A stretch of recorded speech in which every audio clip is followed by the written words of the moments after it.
A yellow Jeep found crashed on the side of a dark country road in Brown County, Ohio. Behind the wheel was 22-year-old Brittany Stykes, 4 months pregnant, shot dead. In the seat beside her, her baby girl Aubrey, just 14 months old, clinging to life after being shot in the head. The killer? Still unknown. The motive? Still a mystery. Just minutes earlier, Brittany's parents were waiting for her to walk through the door to celebrate her father's birthday. Instead of Brittany's laughter at the dinner table, it was the cry of sirens that filled the night. Welcome to the heartbreaking, unsolved case of Brittany Stykes and her unborn son Wyatt. This is Twisted Crimes. David and Mary Dodson met when they were just teenagers, and they've been together ever since. We're both born right here in Ohio. I was born in Bethel and grew up there and on a farm, and met this man, I guess, when I was probably, 17 or 18 years old. I grew up in New Richmond. Been there pretty much the whole life until we moved here. Raised all of our kids here. All our kids been raised here. After they'd been married for about 13 years, they decided to buy this house. He looked at me one day and he said, I was looking through a Holmes book. Looking through a Holmes book, and he says, see anything you like? And I said, yep, this one right here, this red and white one. And he goes, I'll buy that for you. And I laughed. I didn't believe him, and here we are. We love the area. It's rural. It's as country as you can get. Their first child, Josh, was born in 1987, the year of their marriage. Their daughter, Brittany, followed on May 4th of 1991, and 3 more children came afterwards. All were raised with the knowledge of how to live off the land.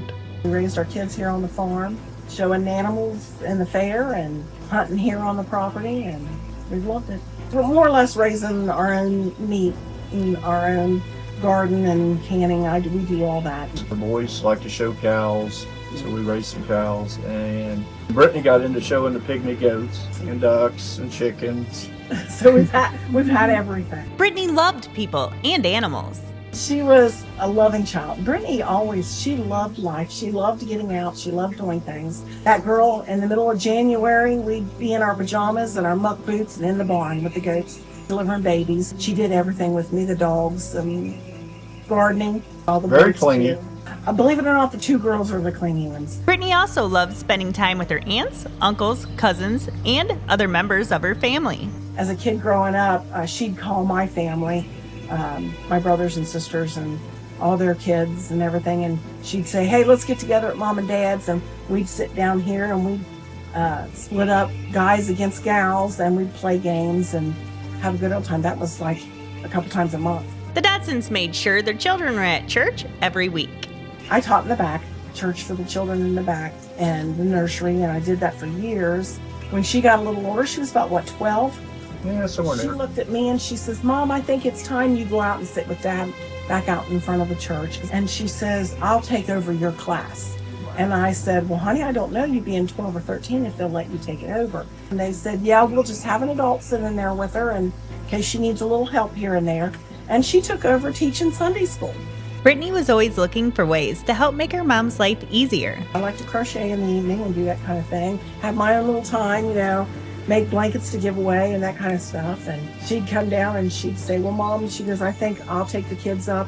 I'll brush their teeth and I'll take them up and read to them and tuck them in bed. And she'd tell them, the 2 little ones, to kiss me goodnight. And she did it every night. That was her routine. What were some of our other favorite things to do besides the animals and that kind of stuff? Go drag racing with Drag me. racing with us. Since I'd load race cars, she was the first one in the truck Yeah, to go. or we would ride 4-wheelers. We had a That was her thing, thing. most people like to go like Friday shopping. Brittany was always, Dad, let's load the 4-wheelers up and we'll go somewhere and ride quads all day. So first it started out me and her and the oldest son. Well, then we bought Mary one and she started going with us. So that turned into every Black Friday. Every Black Friday thing. All through high school, Brittany helped Mary make things to sell at the local farmers market. When she was a teenager, I ran the local farmers market. Every Saturday, that teenager would spend with her mother at the farmers market selling our baked goods. She got to the point where she loved to bake and she looked forward to it, and we did it for quite a few years, the whole time she was in high school. And that's unusual. A lot of teenagers don't want to spend their Saturdays with their mother. Brittany wanted to be around her parents as much as possible. Most teenagers don't want to be around their parents when they're around their friends. Well, Brittany would go like to an FFA convention, and the first thing was, Mom, Dad, you're going with us. You're going with us. You got a chaperone. She talked me into teaching up there at the school, and I taught canning, taught equine judging for her FFA classes and courses, and all of her friends were in that. And even to this day, there's some of the girls that were in that come and visit and call me Mom. All through high school, Brittany dated only one person, a young man named Dusty Puckett. When prom arrived, she did not want her parents to attend, but she did want her mother to be part of the experience. She asked her to design her prom dress and even help with Dusty's tuxedo. She came to me, and her favorite colors were orange and camo, because I want something that is one of a kind. I wound up making her prom dress, and then the boy that went with her, I made his tuxedo vest and his tie and everything to go with it. She loved it. She looked beautiful in it. In early 2011, a man by the name of Shane Stykes started hanging out at her place of work. She came to me one day. She was working at Subway, and she said, Mom, I kind of feel like I'm being stalked. And I said, what do you mean you feel like you're being stalked? She said, well, she goes, this guy keeps coming in and he keeps flirting with me and this and that. According to the Dodsons, Brittany stayed loyal to Dusty for several months after first meeting Shane. During that time, Shane often showed up at Subway and tried to flirt with her, but she did not flirt back. Eventually, though, Brittany and Dusty broke up. I look back and laugh at it now. The night that Brittany and Dusty broke up, it was out here in the driveway. Well, Dusty was on Brittany's cell phone plan. So they were kind of arguing a little bit, and Dusty said, well, I'm going to keep the cell phone. And Brittany said, no, you're not. Well, she just grabbed the cell phone out of his hand and snapped it in half and says, I told you, you're not going to keep my phone. There you go. Well, I don't know what happened, whether he tried to grab her arm or whatever, and she drew back and hit him. Black his eye. Well, they both worked at Walmart over here. Dusty goes in with a big black shiner. And I kind of laughed because everybody was asking. He admitted, he said, Brittany hit me. He said it was my fault. I was in the My fault. I caused it, but... Not long after the breakup, Brittany began dating Shane. At the time, she was 20 years old and he was 38. While Brittany had no children of her own, Shane had 2 from a previous relationship. When she finally brought him here for us to meet, David flat out looked at her and said, well, honey, she said, someday you're going to be changing diapers for a baby and for this one here, too. I said, one's going to drop diapers, the other one's going going to to come be going in. in, something like that. And I was just, my mouth just dropped to the floor. I was like, did you really I think will that? speak what's on my mind. I don't care. Yeah. Yeah. Later that year, Brittany found out she was pregnant. How did y'all find out about the pregnancy? She came right to me and told me. In fact, she was crying and she said, Mom, I'm sorry. I didn't want to just disappoint you and Dad. And I told her, I said, honey, every child's a blessing. It's here for a reason. I said, I can't get upset for you for the way we started out. We started out the same way. So, no, I said, you didn't disappoint me and your father. We love you. We've always loved you. It'll be fine. Your dad and I will support you. In February of 2012, Brittany and Shane were married. A few months later, on June 29th, they welcomed their first child, a daughter they named Aubrey. As she had so often before, Brittany turned to her parents, knowing she wanted them to play a big role in Aubrey's life and upbringing. Brittany goes, Mom, the baby's riding home with you and Dad. And so the baby rode home with us. So the first month or so, Brittany was here with the baby, wasn't she? Oh, yeah. And she was For very attentive to the baby and everything else. And she said, Mom, she says, I'm so glad you were here. I said, honey, where else would I be? And so that baby has gotten a lot of love from day one. And despite being married and having a baby, she was still over at her parents' house pretty much every day. even when Brittany moved out and got married, it was like 7:30, 8 o'clock every morning. Every morning. My phone would be ringing and, Dad, don't go nowhere till I get there. What are we doing today? What are we doing today?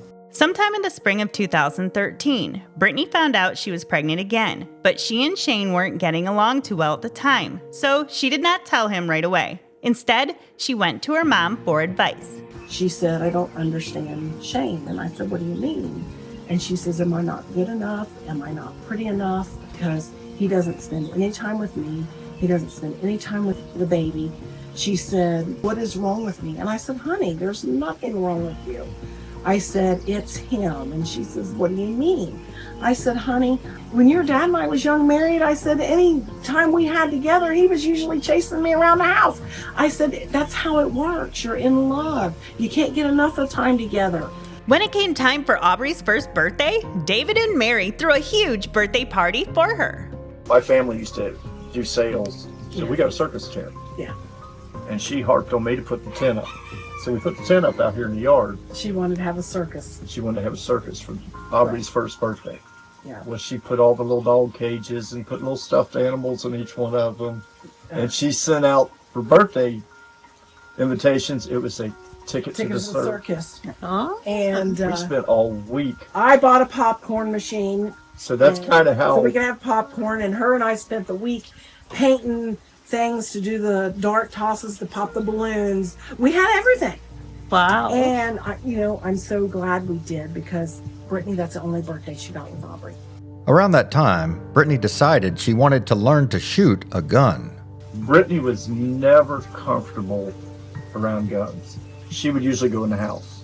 But right before this all happened, she came to me and her mom, and she says, I feel like I need to learn to shoot a gun. Yeah. She said, and she was so nervous to hold one. And I said, honey, if you're not comfortable with it, it's not for you. And she says, but Dad, I need to learn this. I said, why all of a sudden it's the interest? The interest. And she said, Dad, it's just something I feel I need to do now. Did that strike you as... It struck me totally odd. Yes. Because this is a person that didn't want to be around them. And I'm the kind of person, if you're on the side of the road, I'll stop. Brittany was always, Dad, just go somewhere and call for help. Cautious. Don't stop. Yeah. She was always cautious of that kind of stuff. So then when she come to me and wanting to learn to shoot, it just totally threw me. Mary said Brittany told her she was still having a lot of problems in her marriage. So Brittany decided to call Shane and turn on the speakerphone so her parents could listen in. She talks to Shane and she says, you don't have to spend time with me, but at least if you would spend some time with your daughter, she needs to know her, get to know her dad. He was talking to somebody and his phone, he threw it. Mary said at that point, Shane told Brittany she could come get her stuff and the baby stuff and move out. He told her he would pay child support. We all heard it, and I looked at Brittany. I said, honey, what are you going to do? And she said, Mom, she says, I'm going to go and inform him he'll be paying child support on 2 kids. Because she was pregnant at the time. She hadn't told him. She was about ready to find out what it was. And he wasn't there enough to even notice she was pregnant. Brittany told her parents Shane was not going to be happy to find out they were pregnant. She said, you guys don't know what he's going to do when he finds out we're having another kid, because he didn't know Aubrey. Even though she knew Shane was already mad, Brittany decided to head home with Aubrey. And that's the night that crap hit the fan at her house. And Shane said he didn't want another kid, and she called me. She was so distraught that she was hyperventilating, and I tried to calm her down. And I told her, I said, Brittany, I said, you've got to calm down. You're pregnant. You don't want to hurt the baby or cause issues with the baby. Mary said that she told Brittany she could, of course, come to their house. And she said, well, Mom, the baby's already asleep. And I said, where's the baby at? On the couch. I said, okay, where's he at? And she said, he's locked himself in the bedroom. And she says, there's a gun in there and everything else. I heard a door, and I said, what's going on? And she said, he's leaving, he's going to his mom's. And I said, well, let him go then. Brittany eventually got off the phone with her mom, but she did not go to sleep. The next morning, her friend calls me and says she was on the phone with her all night because she was scared and she was upset, and she tried to talk to her and calm her down. And I said, well, why didn't you just tell her to come home? And she says, I tried, and she said she didn't know what to do, and so she stayed there. That morning, Mary said she got a call from Brittany telling her she was coming over to their house. And she kind of whispered, she said, Shane's here, he's coming too. And I said, okay. And so they came here to the house. And Shane went in and got on our computer in the den. She goes, this is strange. And I said, what do you mean strange, honey? She goes, I said, what's going on? She says, well, he come home, and last night he was the end of the world. He didn't want a kid, the whole 9 yards, and he left slamming doors and went to his mother's. She said, it's like a light switch went off, And she said, he's talking baby names. And she says, Mom, I'm not comfortable with the way he's acting. And I said, well, honey, you be careful. I said, something's not right. While Mary was talking to Brittany, David walked over to where Shane was on the computer. He asked Shane what he was doing, and Shane says, I'm looking at new motorcycles. He says, I'm going to buy me a new Harley or whatever. And he told Shane, boy, you've got your prerogatives wrong. You've got another baby coming. Handle that and raise your family. Later that same week, Brittany decided she wanted to go to a car show with her dad. David said he was not in the mood to take the 2 collector cars he had out of the garage, clean them up, and get them ready for the show. But she kept begging him. Finally, I just said, fine, we'll get him out. So we got him out, and we was in the yard. Cleaned Cleaned him up, and Aubrey was sitting in the front seat playing, and I was playing with Aubrey more than I was worried about cleaning cars. Well, Brittany came out with a big glass iced tea and gave it to me. And I said, well, what's that about? He says, well, Dad, I know how you are, and I know I disappointed you. And I was afraid you wouldn't accept Aubrey. She said, but you did. They did very well at the car show. We got a first place for both cars. The very next Wednesday after the weekend of the car show was August 28th of 2013. It was David's 49th birthday. They had planned a celebration at their home. Brittany called Mary early that day. She said, Mom, don't forget to call your sister and wish her happy birthday, because my sister's birthday and David's are on the same day. And I started laughing, and I said, honey, you're never going to believe this. And she said, what? I said, your Uncle Billy called me to remind me it was my sister's birthday. And I said, I had already wished my sister a happy birthday. And I asked Bill if he had, and he had forgotten. Well, her and I cackled. We laughed over that. And I said, don't forget to tell your daddy happy birthday. And she told me, she says, we'll be over later, she said, for Dad's birthday. And so I baked him a cake and the whole 9 yards. Brittany told Mary she was going to Shane's mom's house so she could use the speaker on her computer. She was also going to fill out some paperwork to apply for a job with the IRS. When she got there, she said, Mom, I'm pulling in the driveway. She goes, I'll be over after I'm done here. She wants me to, I think, stay for supper. I'll call you later. And I said, okay, honey, I love you. And she goes, I love you too, Mom. That was pretty much our last conversation. That day, she was driving Shane's yellow Jeep. For some reason, he had switched vehicles with her a few weeks earlier. This doesn't make sense to me.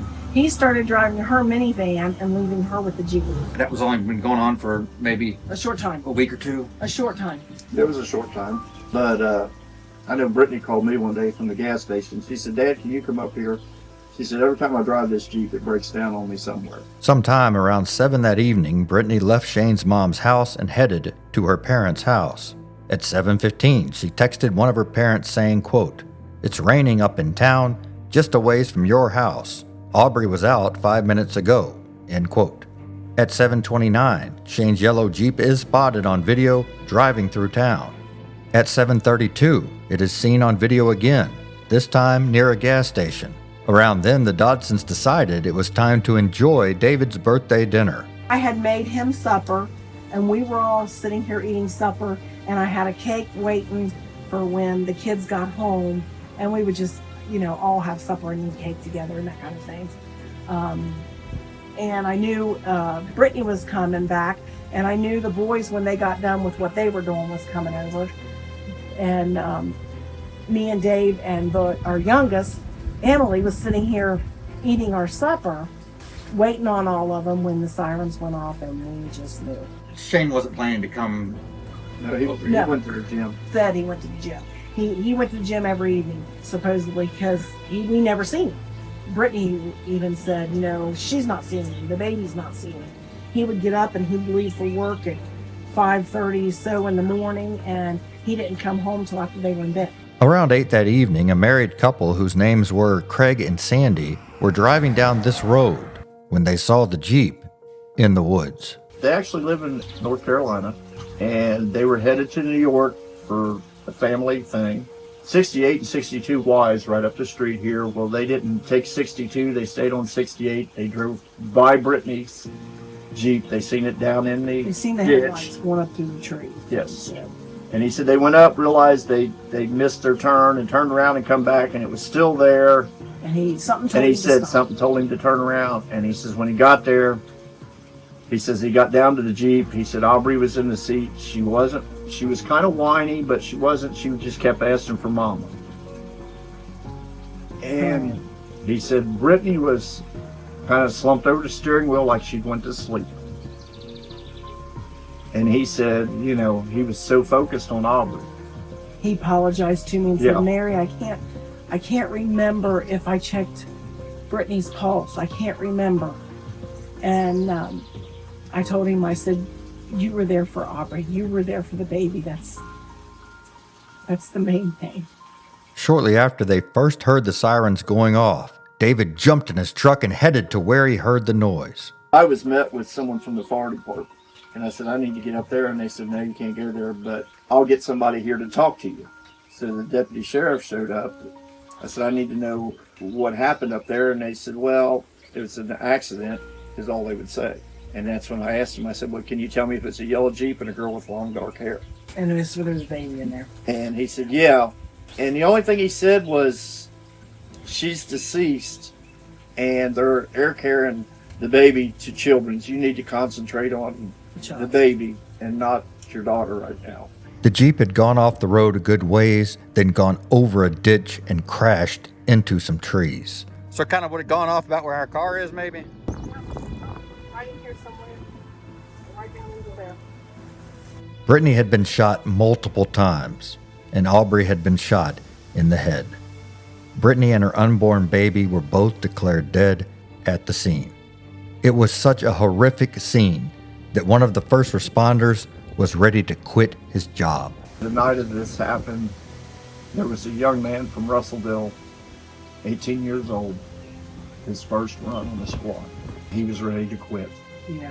And we went and talked to him. We went and talked to him, and he was going to quit the thanked squad. him for being there and for doing what he does. And He was an EMT. mm-hmm. For the next several weeks, David and Mary made the drive every single day to Cincinnati Children's Hospital, where Aubrey was being treated. They repaired everything up there. She has a plate up there and everything. And they repaired that, and she was there for, a month maybe? Probably. And they kind of sent her home. She didn't come here. She went with Shane and his mom. And the next thing you know, she's back in the hospital.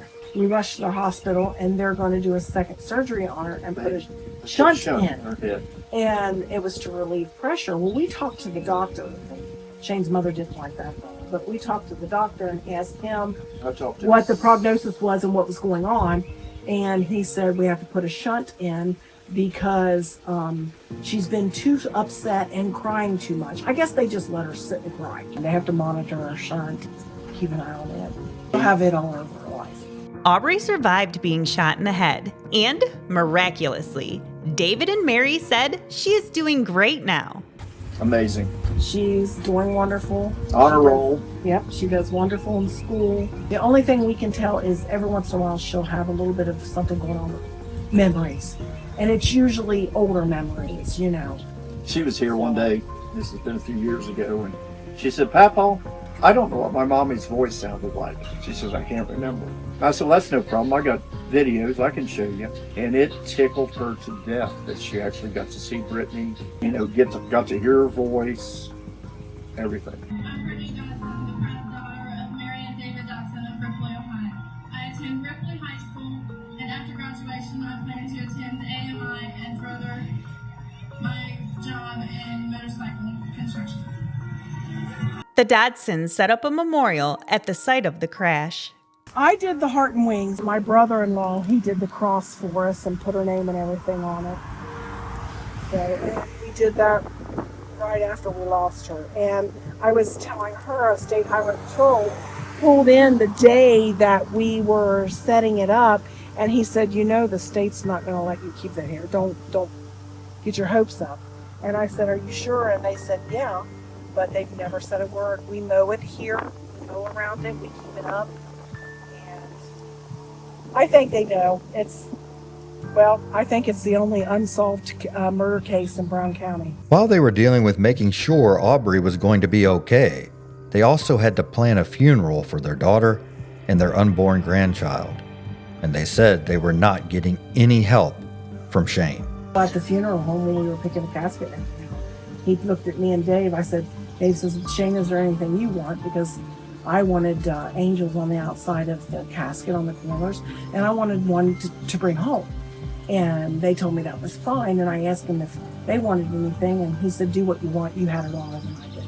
The Dotsons said Shane immediately applied for money from a group in Ohio that gives out money to victims of violent crimes. They said the group ended up giving him $50,000. That money was supposed to be used for funeral expenses and care of Aubrey and that kind of stuff.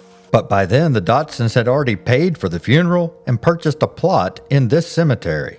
He asked me how to spell Brittany's name because he says, I got to buy a headstone or they're going to investigate me For fraud. And we had a little bit of disagreement there. I said, well, he wasn't willing to pay for the funeral. So you're not going to put a headstone on my lot. I own the lot. If you look at her headstone, it has Brittany Ann Dotson, and it has Stykes underneath, smaller print. And he had a little bit of problem with that, and I thought, but you know what? I paid for the headstone. You wasn't willing to pay for it. That's why Stykes is in a smaller print. Police brought Shane in for questioning right away. He told them he had been at work all day. Then he said he had gone straight to this gym, where he was all evening. They did a gunshot residue test on Shane's hands, and it was negative. Some people who had been at the gym that night said they had seen Shane there. We know who the ones were that were his alibis. Their reputation is questionable. Shane quickly told detectives about several people he felt could have had a reason to harm Britney. One name he mentioned was her ex-boyfriend, Dusty Puckett. The police report states, quote, he advised that he did not know who could do this other than Dusty Puckett Jr. Dusty was an ex-fiancé of Britney's. He commented how Dusty could not get over the fact that they were split up. He was her high school sweetheart, and he was actually clear up in Lima, Ohio, up around the lakes, in college at the time. He was nowhere in the area. Then Shane threw out the idea that maybe someone was actually targeting him and not Britney.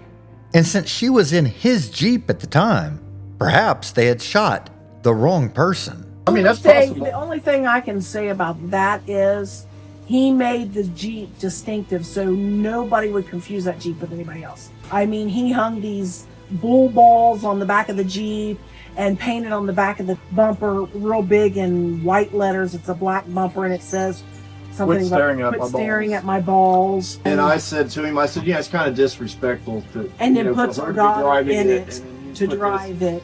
And what they are is they're big plastic balls. A lot of the guys at the Jeeps have them for when you get stuck, they float to the top to tow them out. Oh, I didn't know that.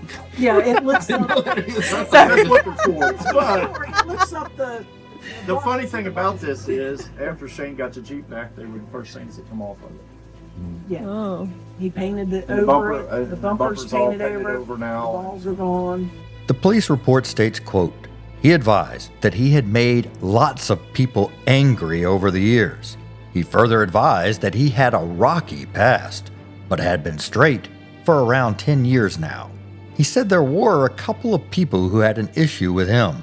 One of those people was Donald Chamberlain. I worked at a gas station and Donald Chamberlain came in and gave me some grief at the counter, and I asked him to leave.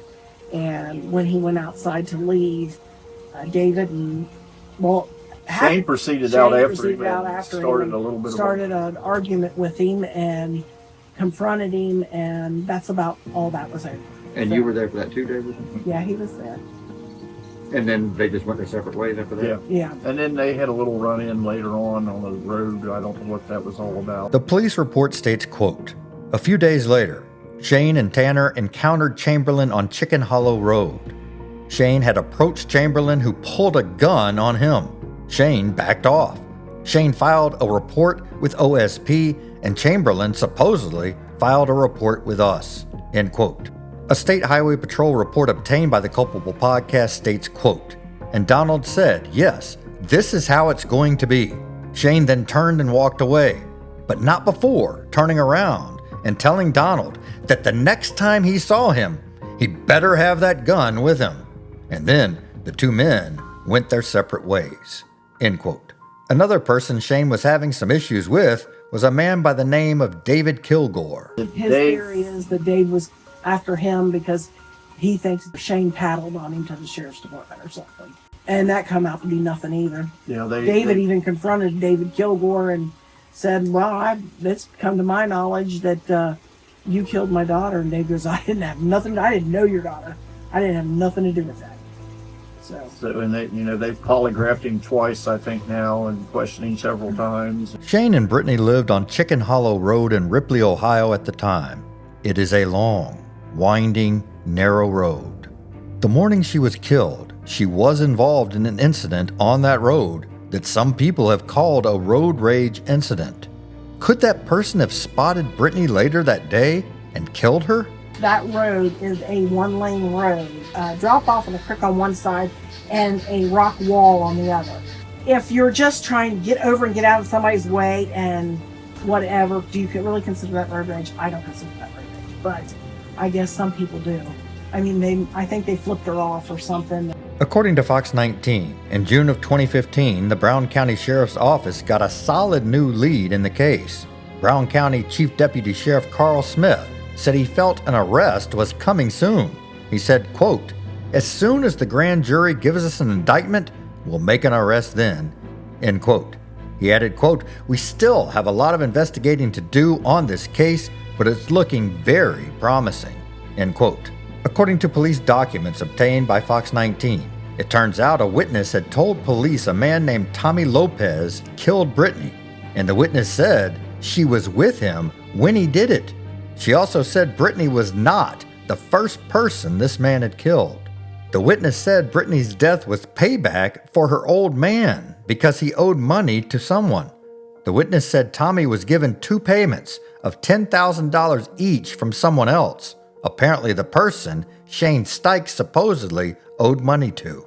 I talked to the sheriff that morning when they did the search warrants, and I said, well, I have a few questions. I said, the girl that's giving the information up, what is she asking for? What do you mean? I said, is she asking for the reward money? No. I said, is she asking for some kind of a plea deal to get out of jail? No, she's just volunteering. I said, she don't know anything. He says, well, why do you say that? I said, well, first off, if you're jammed up, you're going to try to plea yourself out of jail somehow. Mm-hmm. And I said, second off, when there's that kind of money on the table, you're going to ask for it. I said, everything she has given you has been in the newspaper. I said, from the blue lights, me and Mary had that discussion, and that was on the news. Yeah. That Brittany would never pull over for somebody unless it was an officer or she knew him. Right. The whole thing of somebody pulling up behind, I said, that's out the window already. When they first started investigating this Tommy Lopez, from what I could tell, they acted like they were on the verge of solving the case. Yes. Right? They were pretty... And then everything went south. Tommy was arrested on drug charges, then he was released less than 6 months later. He has never been charged in the death of Brittany, or anyone else for that matter. The Jeep was clearly the crime scene, so police seized it right away. But Shane wanted his Jeep back. And he actually had to fight to get his Jeep back, right? He sued. Shane won that lawsuit, and he got his Jeep back. The question is, why would he want it back? Why would he put his daughter back in the seat she was shot in the Jeep her mother was killed in? The Brown County Sheriff's Office has set up a page on its website about Brittany's case. The page states, quote, there were no shell casings left at the scene. There was no motive that could be found after a thorough victimology. Where does that leave us? Are there areas that have not been uncovered? Are there connections that haven't been unearthed yet? It is going to take a group effort to solve this case. The page used to state the following. The initial direction of this investigation led to her husband, Shane Stykes. After numerous interviews and polygraphs, he was no longer considered a suspect, end quote. However, that entire section about Shane Stykes has now been removed from the Brown County Sheriff's Office website. The family holds a candlelight vigil at the site every year. We set off a lantern while we do the candlelight vigil. The first year that we did the lantern, it actually went towards the house. And when we got home from doing the vigil, the lantern was on the guardrail in front of our house. A lot of people came the first few years they did the vigil, but there was one person who was surprisingly not at the vigils. Does Shane show up for the memorial? He's never been to one No. yet. I think his feelings is we should stop doing them. Then over time, the crowd sizes began to shrink. We were sitting in our kitchen talking, and the youngest daughter, Emily, Well, we discussed it first. I said, I kind of think we're going to quit doing the memorial. It's been 10 years, and not as many people show up as they did in the beginning. Well, Emily had a fit, and she started the memorial page. It upset Shane because he says it's a hate page. And it was never started as a hate page. It was started as to share memories, thoughts. You know, if somebody has an opinion of what happened, they're free to share that. Do we ever post anything negative towards Memories and- Shane or anyone else? No, we don't. He's not even discussed. We don't do that. Shane had got on there and made a few comments that got back to us that we wound up having to block him and his mom on the page. Yeah, they both got a little belligerent on there. So then he went to the sheriff's office and tried to get the page taken down, which the sheriff said, hey, it's their page. We have no say in this. There have been some custody disputes through the years, but David and Mary have maintained a close relationship with Aubrey through it all. We got a lawyer, and then he decided he didn't want to fight the issue. So we come to agreement, just like a divorce, of every other weekend and holidays. And so everything went fine for a while. Well, then he decided to take us back to court, that he didn't realize what he was signing. So we went in front of the judge again. Well, they did take a few holidays away from us. And finally the judge said that's enough. Enough's enough. Enough's enough. This family's lost enough. And it got in the news, which was totally wrong, that we were trying to take custody away from Shane. At no point in time did we try to take custody. wanted to All see our we grand- wanted was our time with her. David and Mary still visit the crash site often. They used to tease me because I'd go get a monster. Brittany liked the blue monsters and a pack of donuts. I'd bring them up here and leave them. Aww. You say a pack of donuts too? Yep. Aww. She worked at Walmart. We'd go into Walmart. Uh-huh. She'd find us, sneak up behind us. Dad, come on, Yahoo. Are you who? Yeah. Something to eat? She loved it. Woohoo! That's so sweet. Like she was working? Yeah. Aww. We've now reached the portion of the video where we share our own thoughts and opinions on this case. But first, let's go through our top 5 theories for who could have done this to Brittany, Aubrey, and Brittany's unborn son, Wyatt. And let's point out first that from all the information we've seen in our research, investigators say no one has been officially ruled out as a suspect in this case at this point in time. Also, no one has ever been charged with anything in connection to this case. Now let's go through the 5 theories. The first is Shane Stykes himself. He did have a rocky past, a history of being controlling, and he was upset when Brittany told him she was pregnant again.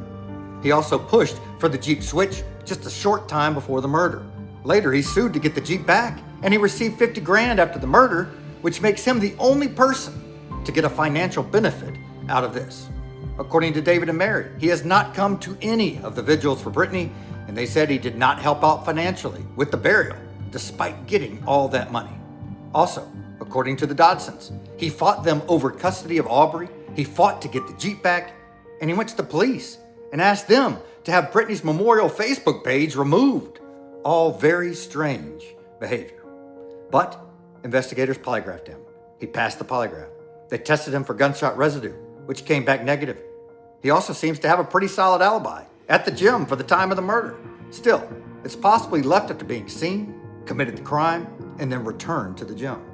Or he could have paid someone to kill her and made sure he was at the gym at the time it happened, so he would have that solid alibi.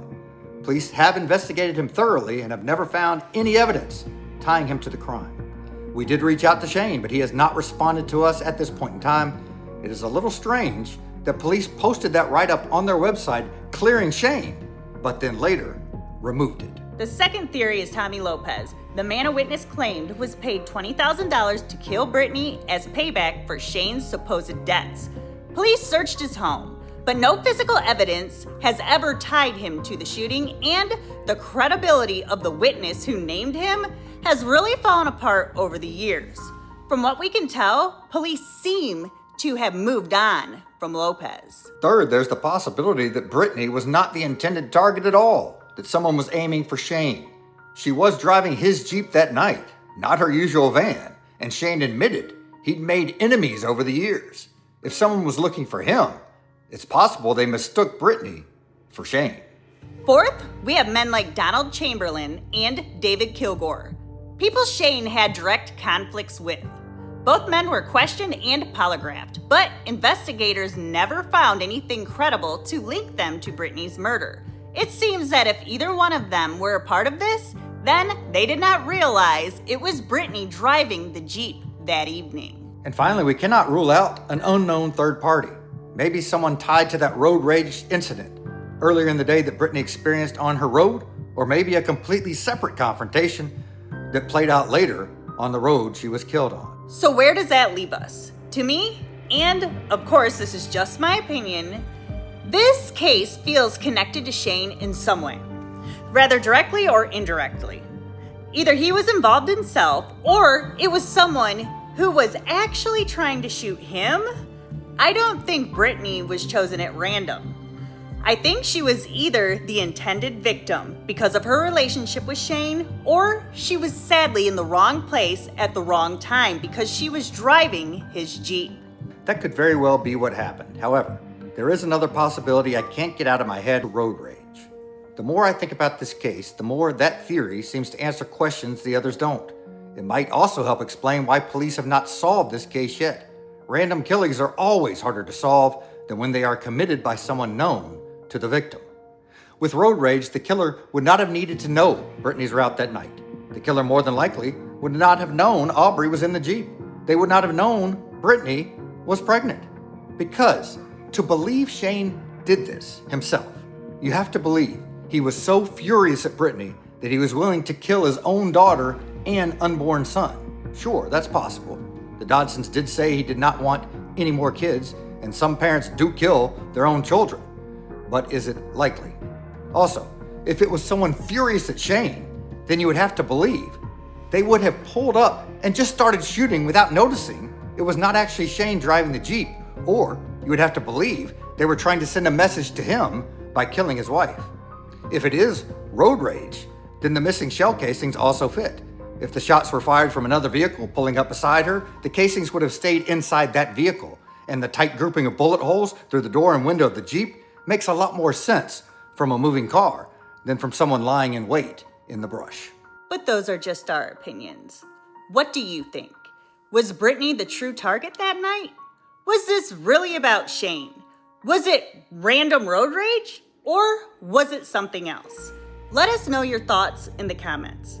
Because cases like this only move forward when people keep asking questions, or when the right person with the right information hears about the case and comes forward. We also want to thank David and Mary for meeting with us and welcoming us into their home.